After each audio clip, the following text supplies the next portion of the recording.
सुसमाचार पहला अध्याय। आदि में वचन था और वचन परमेश्वर के साथ था और वचन परमेश्वर था। यही आदि में परमेश्वर के साथ था। सब कुछ उसी के द्वारा उत्पन्न हुआ और जो कुछ उत्पन्न हुआ है उसमें से कोई भी वस्तु उसके बिना उत्पन्न न हुई। उसमें जीवन था और वह जीवन मनुष्यों की ज्योति थी। सबको जय मसीह की। एक बार फिर से आपका स्वागत है हमारे YouTube चैनल पे। और जैसा कि आज का हमारा टॉपिक है, बाइबल के कॉन्सेप्ट के बगैर सारा ही धर्म अधूरा है। जब तक वो बाइबल के कॉन्सेप्ट को उठाएगा नहीं तब तक कोई भी धर्म पूरा नहीं हो सकता। इस विषय में आज हम चर्चा करेंगे। जैसा कि आप लोगों को पता है, बाइबल का आधार जो है वो है पिता पुत्र पवित्र आत्मा, यानी त्रिएक परमेश्वर, जिसके आधार पर वो चलती है कि वो एक पिता है, एक पुत्र है और पवित्र आत्मा है, जो तीनों मिलके एक परमेश्वर का ही नाम है, जो परमेश्वर की सृष्टि करती है। यही कॉन्सेप्ट जो है बाकी सभी धर्मों ने उठाया है। तो आइए हम उसके आपको कुछ विशेष क्लिप दिखाते हैं जिससे कि हमारी बात पूरा हो सके। तो आइए हम सबसे पहले देखते हैं हिंदू धर्मशास्त्र त्रिएक परमेश्वर के विषय में क्या कहता है।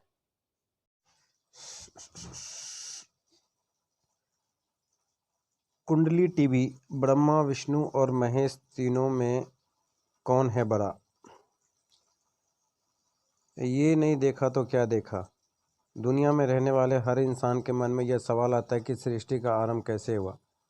हिंदू धर्म के अनुसार इस त्रिदेव यानी विष्णु, ब्रह्मा और महेश ने मिलकर सृष्टि का निर्माण किया था। लेकिन एक ऐसा भी प्रश्न है जिसका जवाब आज तक लोगों के मन में घर बैठा है, जो ये है कि सृष्टि का निर्माण करने वाले तीनों देवों में सर्वश्रेष्ठ कौन है। बहुत से लोगों को इस संबंधित कथा के बारे में नहीं पता होगा। तो आइए जानते हैं एक लोकप्रिय कथा जिसमें आपको शायद आपके इस सवाल का जवाब मिल सकता है। आपको बता दें कि इस संदर्भ में शिव पुराण और श्रीमद्भागवत गीता में 2 कथाएं पढ़ने को मिलती हैं।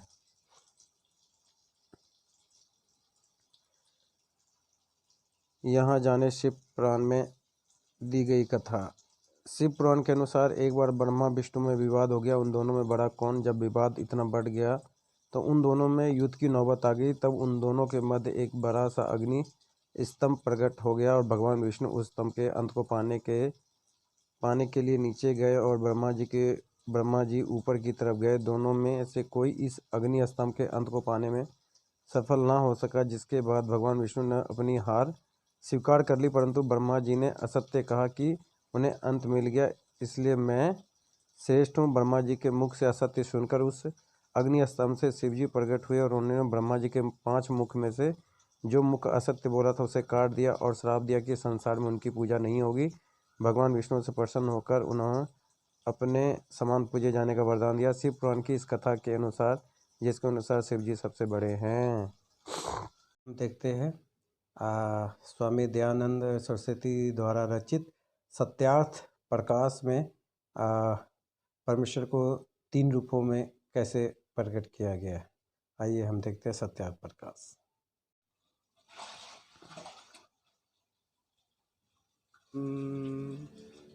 अथ सत्यार्थ प्रकाशः। ॐ शन्नो मित्रः शं वरुणः शन्नो भवत्वर्यमा शन्न इन्द्रो बृहस्पतिः शन्नो विष्णुरुक्रमः।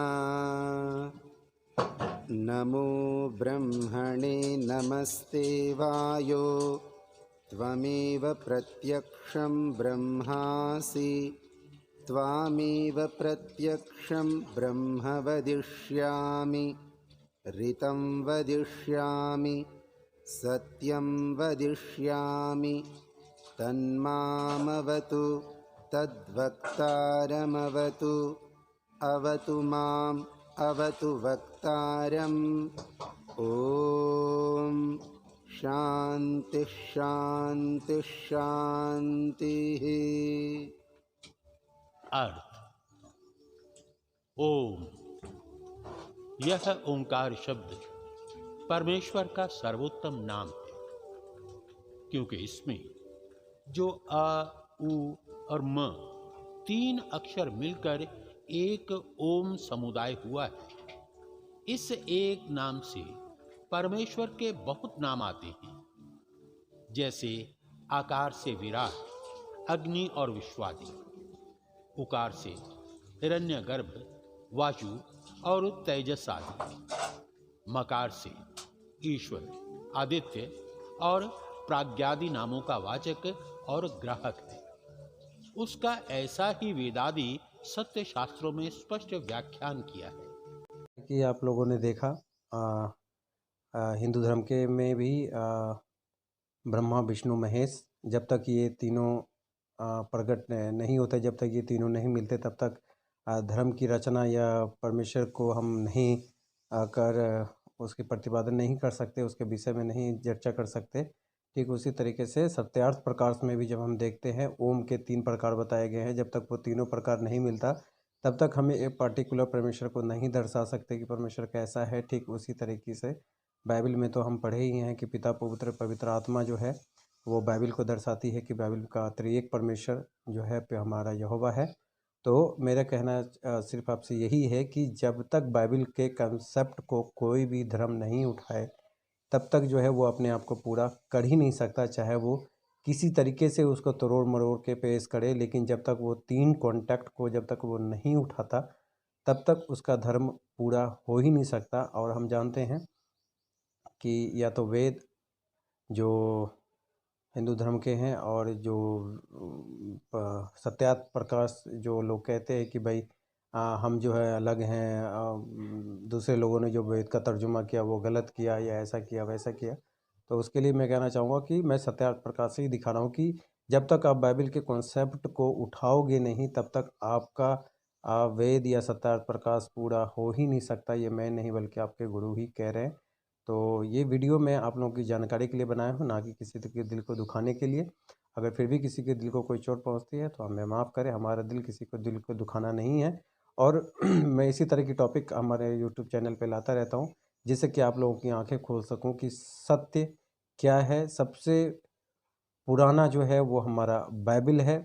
बेशक वो लोगों के नज़र में बहुत कम आया है, लेकिन सबसे पुराना हमारा बाइबल है। बाइबल के ही कॉन्सेप्ट को लेके जो है सारे धर्म पूरा करते हैं। मैं और इसमें भी बताऊंगा कि जब तक बाइबल को आप नहीं उठाओगे तब तक ना तो आपका सीरियल बन सकता, ना तो आपका सिनेमा बन सकता, ना तो आपकी कोई कहानी बन सकती, जब तक आप बाइबल के कॉन्सेप्ट को नहीं उठाओगे। ये वीडियो मैं अपने नेक्स्ट सीज़न में लाऊंगा। तब तक मैं आपसे अनुग्रह करता हूँ, विनती करता हूँ कि हमारे चैनल को ज़्यादा से ज़्यादा लाइक करें, ज़्यादा से ज़्यादा सब्सक्राइब करें और लोगों तक पहुँचाएँ ताकि हम आपको सत्य का उजागर कर सकें। धन्यवाद हमारे चैनल पर आने के लिए। सबको जय मसीह की। धन्यवाद।